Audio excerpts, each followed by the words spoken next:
जय हिंद साथियों। दृष्टि एजुकेशन में आपका स्वागत है। आज है 7 अक्टूबर 2023। आज का करंट अफेयर्स, सभी प्रतियोगिता परीक्षाओं के लिए अति महत्वपूर्ण जानकारी। हमारे इस वीडियो को अंतिम तक देखिए। ये करंट अफेयर का कंटेंट 3 रूप में बना है।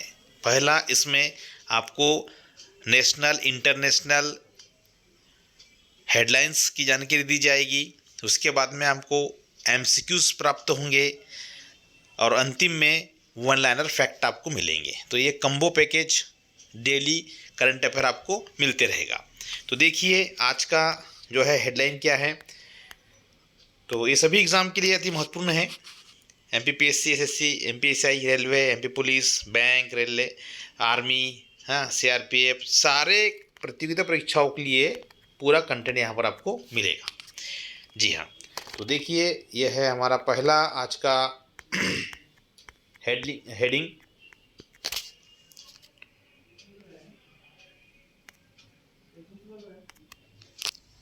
जम्मू कश्मीर के प्रसिद्ध पश्मीना शिल्प को जीआई टैग प्राप्त हुआ है। जी हाँ, तो हेडलाइन है, क्या है ये? जम्मू कश्मीर के उत्कृष्ट पश्मीना शिल्प को जम्मू कश्मीर के उत्कृष्ट पश्मीना शिल्प को प्रतिष्ठित भौगोलिक संकेत जीआई टैग से मान्यता दी गई है। यह मान्यता राज्य के समृद्ध विरासत और शिल्प कौशल का प्रमाण है। इस लेख में हम इस विकास के महत्व पर प्रकाश डालेंगे, पश्मीना शिल्प के ऐतिहासिक संदर्भ का पता लगाएंगे और आपको 5 प्रमुख बातें प्रदान करेंगे जो विभिन्न सरकारी परीक्षाओं के लिए अति महत्वपूर्ण हैं, जिनमें शिक्षण पद, पुलिस अधिकारी, बैंकिंग शामिल हैं। रेलवे, रक्षा और सिविल सेवा पद पश्मीना शिल्प के लिए जीआई टैग जम्मू और कश्मीर के पारंपरिक, कलात्मक और सांस्कृतिक विरासत की सुरक्षा करता है। यह सुनिश्चित करता है कि शिल्प की प्रमाणिकता और विशिष्टता संरक्षित है, जिसमें कारीगरों में और क्षेत्र की अर्थव्यवस्था को लाभ होगा। जी हाँ, ये जीआई टैग जो है ये यूनेस्को के द्वारा दिया जाता है और भारत के अभी तक कितने जीआई टैग हो गए हैं? तो 42। कितने? 42 जीआई टैग भारत को मिल चुके हैं, आपको ध्यान रखना है ना। ये जो 42वां जीआई टैग जिस स्थान को मिला वो स्थान कौन सा है? तो इस स्थान का आपको नाम देना पड़ेगा भाई। तो ये है अपना विजयनगर साम्राज्य, यानी आपको साउथ में जाना पड़ेगा भारत में। ठीक है, तो एक है क्या? होयसल वंश। क्या बोलेंगे? होयसल वंश। तो होयसल वंश के जो मंदिर बने हैं, इन मंदिरों को यहाँ पर जो है मिला है। ओके, आइए आगे नेक्स्ट देखते हैं। एशियन गेम्स 2023 अविनाश साबले ने 3000 मीटर स्टीपल चेंज में गोल्ड मेडल जीता है। बहुत बहुत बधाई। तो भारत के स्टार एथलेटिक अविनाश साबले ने एशियन गेम्स 2023 में गोल्ड मेडल जीतकर इतिहास रच दिया है। अविनाश ने 3000 मीटर स्टीपल चेंज फाइनल में पहला स्थान हासिल करते हुए गोल्ड मेडल अपने नाम किया है।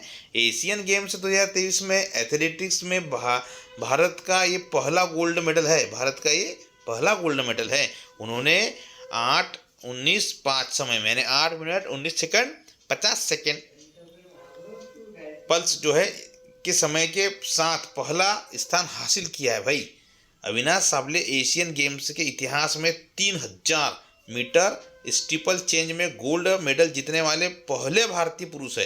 देखिए, एक प्रश्न हमारे लिए इम्पोर्टेंट हो गया, जहां पहला शब्द जुड़ता है तो आपको इसको ध्यान से नोट डाउन करना चाहिए। अविनाश साबले ने कुछ इतने मिनट में रेस पूरी की है। उन्होंने 8:22 यानी 8 मिनट 22 सेकंड का एशियाई रिकॉर्ड तोड़ा है। मतलब पहले रिकॉर्ड था ये, जो 2018 जकार्ता खेलों में ईरान के हुसैन केहानी ने बनाया था। तो भैया हुसैन केहानी जी का रिकॉर्ड तोड़ा है हमारे अविनाश जी ने। ठीक है, बधाई हो।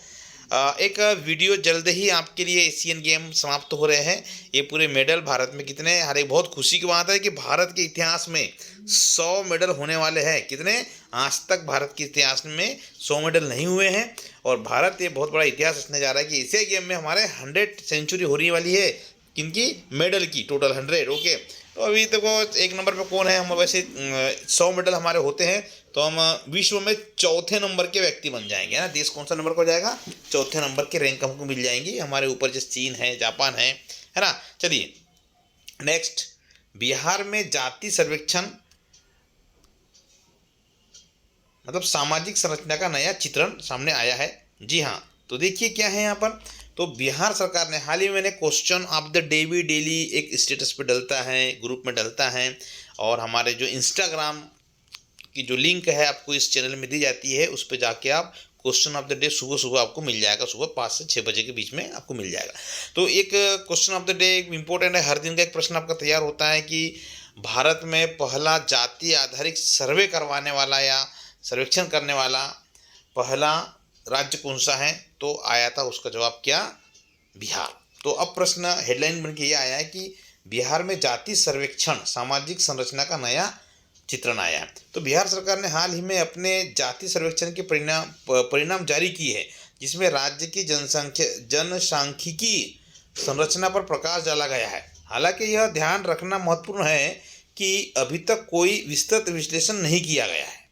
सर्वेक्षण बिहार में जाति वितरण पर मूल्यवान डेटा प्रदान करता है। अत्यंत पिछड़ा वर्ग में 36.01% आबादी शामिल है। अन्य पिछड़ा वर्ग ओबीसी जनसंख्या में 27.13 है। अनुसूचित जाति यानी एससी की आबादी 19.65% है। अनुसूचित जनजाति एसटी की आबादी 1.68% है। सामान्य जाति की आबादी 15.52% है। यादव आबादी का 14% है, प्रतिनिधित्व करते हैं। हिंदुओं की आबादी 82 है। कितनी है, 82 है। मुसलमानों की आबादी 17.71% है। ओबीसी में यादव की संख्या 14.26% है। कुशवाहा और कुर्मी जातियाँ क्रमशः 4.27% और 2.87% है। तो प्रिय साथियों, तैयारी करने वाले सभी युवा साथियों, इस आंकड़ों को जरूर ध्यान रखें। क्या देश में जाति आधारित जो है सर्वेक्षण होना अच्छा है या बुरा है, इससे क्या फ़ायदे हैं, क्या लाभ, क्या नुकसान है, इसको हमारे कमेंट में ज़रूर आप लिख करके भेजें। ठीक है, नेक्स्ट है अगला पॉइंट, आदित्य पुरी बने डेलॉयट के वरिष्ठ सलाहकार। जी हाँ, तो एचडीएफसी बैंक के फाउंडिंग सीईओ रहे आदित्य पुरी ने डेलॉयट जो है टच है ना, तो इनके क्या बने हैं, ये सीनियर एडवाइज़र के तौर पर ज्वाइन किया है इन्होंने। ठीक है, तो जो है एक रिलीज ने बताया है कि कंपनी ने वेटरन बैंकर और एचडीएफसी बैंक के पूर्व मैनेजिंग डायरेक्टर और फाउंडर रह चुके हैं और सीईओ भी रह चुके हैं। आदित्य पुरी को संस्था में सीनियर एडवाइज़र के तौर पर रखा गया है। आदित्य पुरी एचडीएफसी बैंक से 26 सालों तक जुड़े रहे हैं। भाई बहुत समय होता है। उन्हें बैंक में 1994 में सीईओ नियुक्त किया गया था। इसके पहले डेलॉयट ने इस साल जून में भारती एयरटेल और सॉफ्ट बैंक इंडिया के पूर्व सीईओ मनोज कोहली को भी सीनियर एडवाइज़र के तौर पर हायर किया था। ठीक है, ये अनुभव व्यक्ति को जो है एक ऊंचा पद दिलाता है। इन्होंने इतना समय किसी एक क्षेत्र में दिया है, तो स्वाभाविक सी बात है कि अनुभव ही आपको आपका अधिकार दिलाता है। जी हाँ, नेक्स्ट पॉइंट है, केंद्रीय कर्मियों के लिए जनरल पीएफ पर ब्याज दर की घोषणा हो गई है। जी हाँ, सरकार ने सरकारी कर्मचारियों के पीएफ है ना पर ब्याज दरों को बरकरार रखा है। वित्त मंत्रालय ने अक्टूबर तिमाही के लिए ब्याज की दरों में कोई बदलाव नहीं किया है। जनरल प्रोविडेंट फंड यानी जीपीएफ पर 7.1% फीसदी की दर से ब्याज दिया जाएगा। वित्त मंत्रालय के डिपार्टमेंट ऑफ इकोनॉमिक्स अफेयर्स ने इस संबंध में एक अधिसूचना जारी करते हुए कहा है कि सूचित किया जाता है कि वित्त वर्ष 2023-24 की अक्टूबर से दिसंबर तिमाही के लिए जनरल पब्लिक फंड से सब्सक्राइबर्स के लिए ब्याज दरों को 7.1% पर बरकरार रखा जाएगा। जनरल प्रोविडेंट फंड और अन्य मिलते जुलते फंड्स के लिए अक्टूबर 2023 से 31 दिसंबर 2023 तक के लिए 7.1% का ब्याज दर प्रभावित किया जा रहा है। ठीक है भाई, तो जिनको एक केंद्रीय कर्मचारियों के लिए हैं और हम चाहते हैं कि आप भी जल्दी से मेहनत करके जल्दी से अभी एसएससी 2023 की जो वैकेंसी आई है ना, नवंबर में फॉर्म भरना शुरू हो रहे हैं। 84,000 कितने पद है भाई? तो पदों की तो बहुत संख्या है। एसएससी जीडी में कितने आए हैं? 84,644 पद आए हैं। रेलवे का भी कहीं ना कहीं चल रहा है, तो रेलवे का भी 1,24,000 पद आए। कितने? 1,24,000 के आस प्लस लगे तो प्लस लगा दीजिए। इतने पोस्ट आने की संभावना है, तो आप लोग लग जाइए और बिल्कुल केंद्रीय कर्मचारी सेंट्रल एम्प्लॉयमेंट बन के आप अपने जीवन को साकार कीजिए। ऐसी दीपावली बोनस मिलती रहेगी आपको और मस्त लाइफ आपकी सुधर जाएगी। जी हाँ, अगला पॉइंट है यहाँ पर कि एशियन गेम्स 2023 नीरज चोपड़ा ने जीता लगातार दूसरा एशियन गोल्ड। बहुत अच्छा प्रश्न है भाई, नीरज चोपड़ा जी को सलाम है।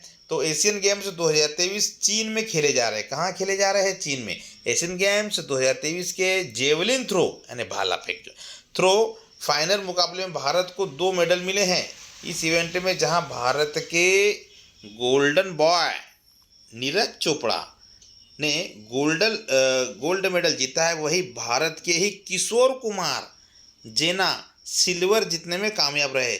देखिए, पिछले बार भी एग्जाम में कई एग्जाम पूछा गया कि भाई नीरज जो चोपड़ा जो इनका संबंध किस क्षेत्र से, किस खेल से, तो आपने जेवलिन थ्रो या भाला फेंक के जवाब दिया है।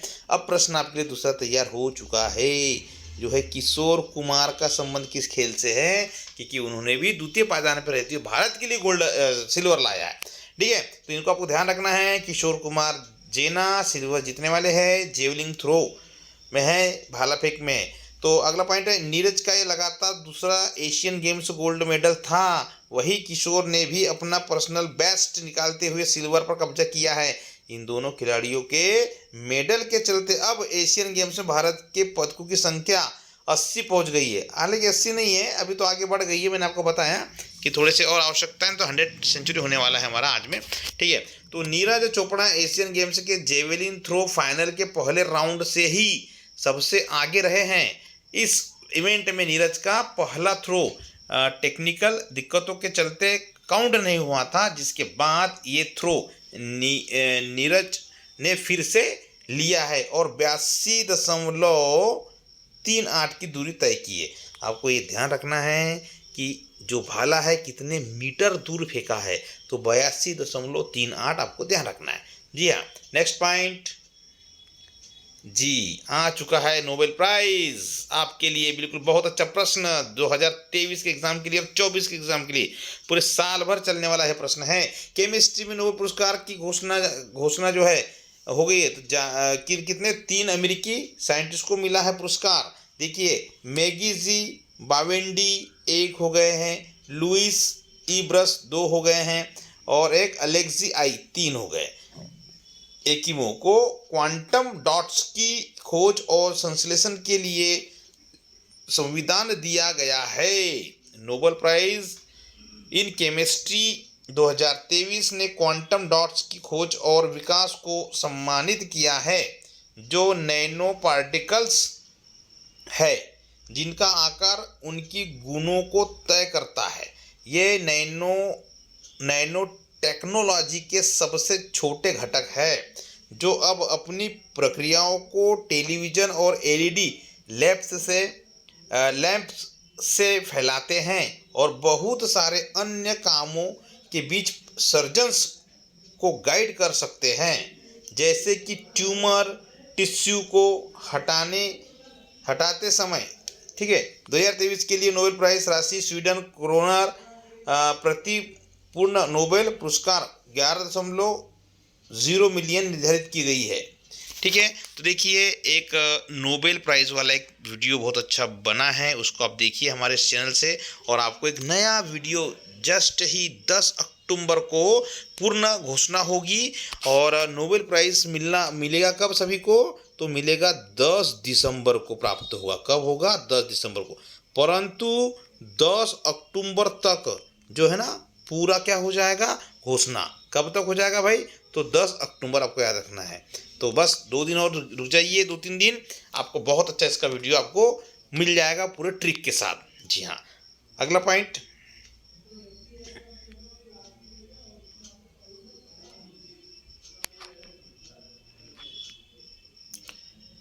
नेक्स्ट है युगांडा एयरलाइंस मुंबई के लिए सप्ताह में 3 बार सीधी उड़ान सेवा शुरू करने जा रही है। तो 3 अक्टूबर को युगांडा एयरलाइंस ने मुंबई के छत्रपति शिवाजी महाराज अंतर्राष्ट्रीय हवाई अड्डे पर युगांडा के एंतेबे अंतर्राष्ट्रीय हवाई अड्डे के बीच सीधी उड़ान सेवा शुरू करके अपने परिचालन में एक महत्वपूर्ण मील का पत्थर घोषित किया है। यह विकास एक ऐतिहासिक क्षण है क्योंकि यह 50 से अधिक वर्षों के अंतराल के बाद भारत और युगांडा को नॉन स्टॉप हवाई सेवा फिर से जोड़ता है, सेवा के लिए जोड़ता है। इस मार्ग के लिए पहली उड़ान UR 430 7 अक्टूबर को एंटेबे से उड़ान भरने वाली है, हो गई है कल। आज वापसी उड़ान UR 431 8 अक्टूबर को मुंबई से प्रस्थान करेगी, यानी कल। तो युगांडा एयरलाइंस ने मुंबई और एंटेबे के बीच सीधी सेवाएं शुरू करके अपने अंतर्राष्ट्रीय नेटवर्क के लिए विस्तार में एक महत्वपूर्ण कदम उठाया है। 7 अक्टूबर यानी आज से प्रभावी इस मार्ग की शुरुआत हो गई है। व्यापार, वाणिज्य और पर्यटन सहित विभिन्न क्षेत्रों में दोनों देशों के बीच संबंधों को महत्वपूर्ण या मजबूत करने के लिए समय या ऐसा संयुक्त रूप से काम किया है। जी हाँ, बहुत अच्छा है। आगे देखिए आज का अब शुरू होता है हमारा दूसरा पड़ाव, जिसमें क्या है कि लेवल 2, इसमें आपको मिलेंगे MCQs। आप बने रहिए और देखिए कितने मज़ेदार, आपको यहाँ से डिटेल भी मिलेगा विथ डिस्क्रिप्शन के साथ। आपको यह प्रश्न का डिटेल मिलेगा। जी हाँ, क्योंकि पूरा निचोड़ है, पूरा एनालिसिस है, और इसको ध्यान से देखिए। हर एक एग्ज़ाम के लिए लास्ट टाइम भी जो एग्ज़ाम हुए हैं GD में, रेलवे में, यहाँ से करंट अफेयर के क्वेश्चन बने हैं। अभी हाल में MP पुलिस कांस्टेबल में भी करंट अफेयर के प्रश्न प्राप्त हुए हैं। जी हाँ, ICC ने किस क्रिकेट, पहला क्वेश्चन है, ICC ने किस क्रिकेट लेजेंड को वनडे विश्व कप 2023 का ग्लोबल एम्बेसडर बनाया है? Kapil Dev, Sachin Tendulkar, Brian Lara, Mahendra Singh Dhoni. सही जवाब है सचिन तेंदुलकर। अंतर्राष्ट्रीय क्रिकेट परिषद ने ICC ने भारत के दिग्गज पूर्व क्रिकेटर, यानी जो क्रिकेट का भगवान कहते हैं, तेंदुलकर को 5 अक्टूबर से अहमदाबाद में शुरू होने वाले वनडे क्रिकेट विश्व कप के लिए ग्लोबल एम्बेसडर नियुक्त किया है। तेंदुलकर ने 6 बार वनडे विश्व कप में भाग ले लिया है भाई। ठीक है, सचिन तेंदुलकर इंग्लैंड और न्यूजीलैंड के बीच होने वाले उद्घाटन मैच से पहले विश्व कप ट्रॉफी लेकर मैदान पर आ चुके हैं। टूर्नामेंट की शुरुआत की घोषणा कर दी है। ठीक है, तो ये आपको ध्यान दीजिएगा, ये टूर्नामेंट शुरू हो चुके हैं। बहुत अच्छी बात है कि विश्व कप का आनंद लीजिए और पूरा कंटेंट तैयार रखिए आप, है ना, और पढ़िए उसको, क्योंकि यहाँ से प्रश्न बनना तय है। वैसे पेशेंस जो है अभी जो है ये पहले व्यक्ति हैं सचिन तेंदुलकर जी जिनको भारत रत्न मिला है। खिलाड़ी क्या मिला है? भारत रत्न मिला है। कब मिला भाई? तो 2014 में, आपको ध्यान रखना है कब मिला है। 2014 में भारत रत्न मिला है। पहले खिलाड़ी है, ठीक, क्रिकेट खिलाड़ी जिनको भारत रत्न मिला है। जी हाँ, और 99 तो इनकी सेंचुरी मारते मारते रुक गए। तो एक तो है इनकी हैट्रिक ये हो गई है, हैट्रिक ये हुई कि इनकी हैट्रिक नहीं बनने की हैट्रिक हो गई। हर बार 99 पे आउट हुए हैं। जी हाँ, आइए आगे हम नेक्स्ट क्वेश्चन की चर्चा करते हैं। हाल ही में तेलंगाना राज्य में 800 मेगावाट की रामागुंडम एनटीपीसी परियोजना का उद्घाटन किसने किया है? तो पीएम मोदी जी ने, अमित शाह ने, किरण रिजिजू ने, हरदीप सिंह पुरी ने। सही जवाब है पीएम मोदी जी। प्रधानमंत्री नरेंद्र मोदी जी ने तेलंगाना राज्य में 800 मेगावाट की रामागुंडम एनटीपीसी परियोजना का उद्घाटन किया है। तो पेड्डापल्ली जिले में स्थित यह परियोजना तेलंगाना को कम लागत वाली बिजली प्रदान करेगी और राज्य के आर्थिक विकास को बढ़ावा देगी। एनटीपीसी की तेलंगाना सुपर थर्मल पावर परियोजना का चरण फर्स्ट पेड्डापल्ली जिले में मौजूदा रामागुंडम स्टेशन के परिसर में उपलब्ध भूमि पर 10,998 करोड़ रुपए की अनुमोदित लागत से स्थापित किया जा रहा है। जी हाँ, नेक्स्ट पॉइंट।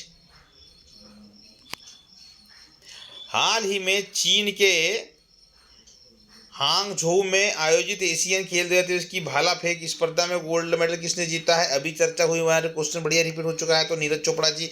तो इसकी डिटेल आपने पढ़ लिया है। Okay, next point. Asian game से ऐतिहासिक जेवलिंग थ्रो की बात आ गई है। मैं स्वर्ण पदक जीतने वाली पहली भारतीय महिला एथलीट कौन बनी है? आपके लिए ये इंपॉर्टेंट क्वेश्चन बना है आज कि एशियन गेम्स के इतिहास में जेवलिन थ्रो यानी भाला फेंक में स्वर्ण पदक जीतने वाली पहली भारतीय महिला कौन बन गई? अन्नू रानी, अंजू बॉबी जॉर्ज, प्रीति चौधरी, अलका सिन्हा। सही जवाब है अन्नू रानी। कौन है? अन्नू रानी। जी हाँ, तो चीन के हांगझोउ शहर में खेले जा रहे एशियन गेम्स 2023 में भारतीय एथलेटिक्स का जलवा बरकरार है। 10वें दिन अब तक भारत को कुल 2 गोल्ड मेडल हासिल हो चुके हैं। पहला 5000 मीटर महिला रेस में पारुल चौधरी ने जीता। देखिए भाई, पहला गोल्ड मेडल किसने जीता, आपको ध्यान रखना है। क्वेश्चन यहाँ से निकल रहा है कि पहला गोल्ड मेडल 5000 मीटर महिला रेस में, यानी 5 किलोमीटर दौड़ी है महिला, इस रेस में पारुल चौधरी को आपको ध्यान रखना है ना। तो पारुल चौधरी का संबंध किससे है? तो दौड़ से है, धावक से है। ठीक है। अब भारत की जो है शानदार एथलेटिक अनु रानी ने जेवलिन थ्रो में भारत के लिए स्वर्ण पदक जीत लिया है। तो अनु रानी ने एशियन गेम्स में भारत को 15वां स्वर्ण पदक दिया। कौन सा दिया है? 15वां। तो अनु रानी तो इनका जो है अन्नू रानी का पहला है गोल्ड, लेकिन भारत को 15वें नंबर का गोल्ड दिलवाया है। उन्होंने चौथे प्रयास में अपने सीजन का सबसे बेहतरीन प्रदर्शन करते हुए 62.92 मीटर की दूरी तक भाला फेंका है। ठीक है। तो श्रीलंका की नदीशा दिलहान दूसरे नंबर पर रही है, उनको रजत मिला है। तो प्रिय साथियों, मित्रों, इसको ध्यान रखिए आप। अन्नू रानी का संबंध किस खेल से है? तो आपको क्या बोलना है? भाला फेंक है। कितना भाला फेंका है? तो आपको जवाब देना है 62.9 मीटर। और नीरज चोपड़ा वाला भी मामला बोल दिया मैंने। ठीक है। Okay, next point.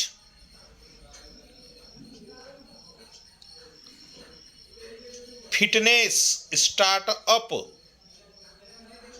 स्लाइस को किस बैंक में विलय के लिए आरबीआई ने मंजूरी दे दी है? उत्कृष्ट स्मॉल फाइनेंस बैंक को, यूनियन बैंक ऑफ इंडिया को, north east small finance bank को, बंधन बैंक को। सही जवाब है आपका north east small finance bank. जी हाँ, तो फिटनेस स्टार्टअप स्लाइस को north east small finance bank के साथ में विलय को आरबीआई ने मंजूरी दे दी है। बेंगलुरु में स्थित स्लाइस का मूल्यांकन पिछले साल लगभग 1.8 बिलियन अमेरिकी डॉलर आंका गया था। स्लाइस के संस्थापक और सीईओ राजन बजाज ने कहा कि, ये ध्यान रखना भाई, राजन बजाज, कि हम इसे एक अवसर के रूप में देखते हैं। स्लाइस स्टार्टअप की शुरुआत वर्ष 2016 में की गई थी। सूत्र के मुताबिक स्लाइस के ब्रांड नेम की पहुंच को देखते हुए संभावना है कि मर्जर के बाद भी नाम का इस्तेमाल जारी रहेगा। जी है, नेक्स्ट पॉइंट। भारत के रिजर्व बैंक ने किससे नए कार्यकारी निदेशक के रूप में नियुक्त किया है? तो अजय सिन्हा, मनीष कपूर, राहुल अवस्थी, विनय राणा। तो सही जवाब है मनीष कपूर जी को। जी हाँ, भारतीय रिजर्व बैंक आरबीआई ने मनीष कपूर को कार्यकारी निदेशक एंड एग्जीक्यूटिव डायरेक्टर के रूप में नियुक्त किया है। कार्यकारी निदेशक के रूप में वह आर्थिक और नीति अनुसंधान विभाग को संभालेंगे। इससे पहले वह मौद्रिक नीति विभाग के प्रभारी थे, सलाहकार और मौद्रिक नीति समिति के सचिव थे। कपूर ने 2012 से 15 के दौरान अंतर्राष्ट्रीय मुद्रा कोष IMF के, भाई इसका मुख्यालय कहाँ है IMF का, तो जवाब क्या देंगे आप, न्यूयॉर्क में, के कार्यकारी निदेशक के सलाहकार के रूप में भी काम किया है। तो भाई बहुत अच्छी बात है ये। अगला पॉइंट, हाल ही में जारी नवीनतम global global mobile speed ranking में भारत का स्थान क्या है। देखिएगा, ये ऐसे प्रश्न बहुत इंपॉर्टेंट है। आपको इंडेक्स को वाला जो है एक वीडियो देखना पड़ेगा हमारा। इसमें भारत के जो विश्व में जो इंडेक्स होते हैं प्रमुख, है ना, तो उसको जो है कहने का एक प्रश्न यहाँ से कंपटीशन में एग्जाम में प्रश्न पूछा जाता है। तो हाल ही में जारी नवीनतम ग्लोबल मोबाइल स्पीड रैंकिंग में भारत का स्थान कौन सा है। जी हाँ, 42वां, 47वां, 50वां, 53वां। सही जवाब 45 नहीं, यह है आपका 47वां, 47वां नंबर है। जी हाँ, तो क्या है, देखिए नवीनतम ग्लोबल मोबाइल स्पीड रैंकिंग में भारत 47वें स्थान पर आ गया है। अब 5G आने के बाद भारत ने वैश्विक मोबाइल डाउनलोड स्पीड में भारी वृद्धि की है और ओकला स्पीड टेस्ट ग्लोबल इंडेक्स की सूची में शीर्ष 50 में प्रवेश किया है। भारत ने मोबाइल स्पीड के मामले में यूके और जापान जैसे कई विकसित देशों को अपने से पीछे छोड़ दिया है। भारत की औसतन डाउनलोड स्पीड सितंबर 2022 में 13.87 Mbps थी, मतलब मिनट Mbps यानी पर सेकेंड। ओके, इतने MB पर सेकेंड थी, जो कि बढ़कर अगस्त 2023 में 50.21 Mbps हो गई है। भाई कितना परिवर्तन आ गया, बहुत ज़बरदस्त टेक्नोलॉजी हमारे यहाँ 5G वाला चल रहा है अभी। जी हाँ, नेक्स्ट पॉइंट, अब तो 4G भी यूज़ कर लिया, 5G शुरू हो गया भाई। हाल ही में साउथ इंडियन बैंक के MD और CEO के रूप में किसे नियुक्त किया गया है। A Shashi Mathur, B Venugopal Iyer, C PR Seshadri, D मुरली रामकृष्णन। सही जवाब है इसका C PR शेषाद्री जी।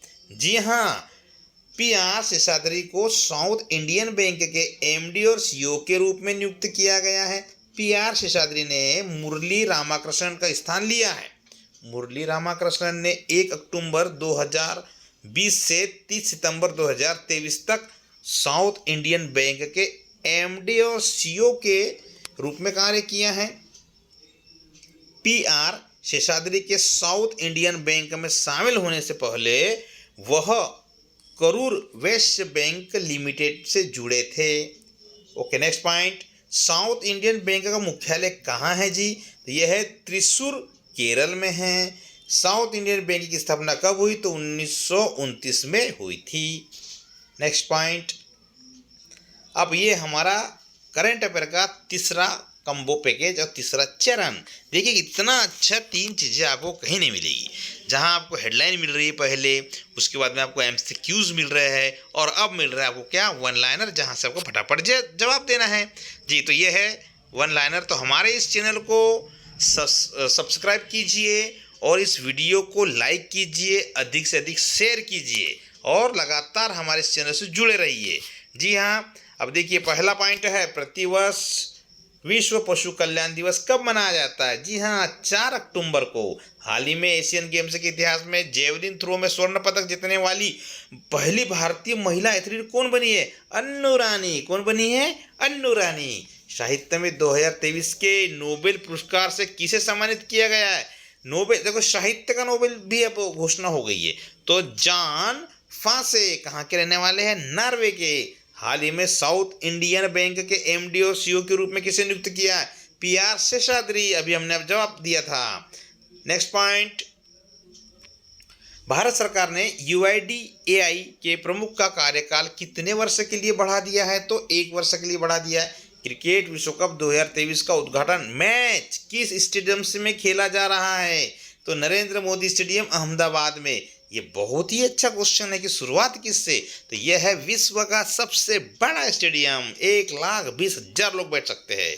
जी हाँ, भारतीय रिजर्व बैंक ने, जी अगला पॉइंट है, भारतीय रिजर्व बैंक ने किसे नए कार्यकारी निदेशक के रूप में नियुक्त किया है? तो मनीष कपूर जी को। हाल ही में चीन के हांगझोउ में आयोजित एशियाई खेल 2023 में भाला फेंक में स्पर्धा में गोल्ड मेडल किसने जीता है? नीरज चोपड़ा जी ने।